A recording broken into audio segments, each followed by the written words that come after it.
Tawag nito ay thermostat. Kilala siya sa thermostat or bimetal thermostat or heat temperature sensor.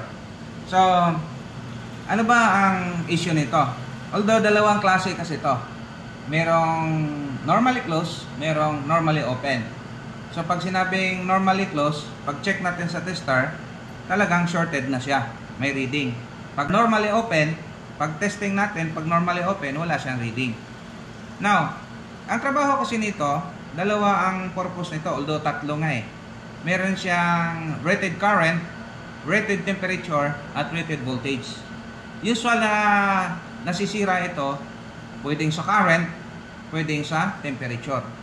So, kung halimbawa ito ay merong temperature na 300 o 235 degrees Celsius, ibig sabihin, pagka nakaramdam ng init to na sobra na sa 235, ito po ay kusang mag-o-open.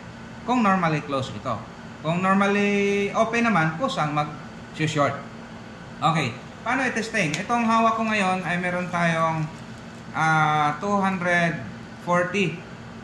degrees Celsius. Ito ay i-replace dito sa 235 dahil wala tayong makikita na saktong-sakto. So, i-check natin. Itong hawak ko ay normally closed. So, normally close yung dalawa.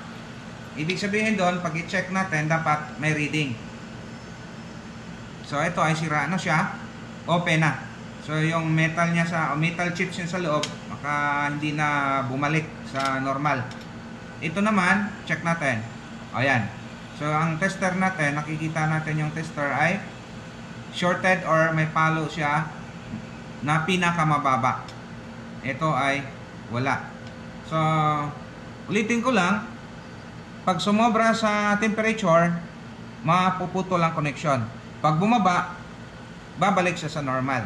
Pero kung talagang kung wala ng init, tapos hindi na siya nagre-response, sira na yon. Pangalawa na dahilan kaya nasira ito, sobra na sa current ang dumadaloy. Halimbawa, ang current nito o rated current nito ay 10 ampere.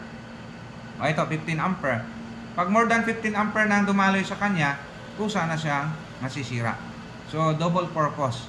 So, pagka tumaas naman ng voltahe, posible din na masira to. Pero, hindi naman madalas yun eh. Okay? So, yun lang.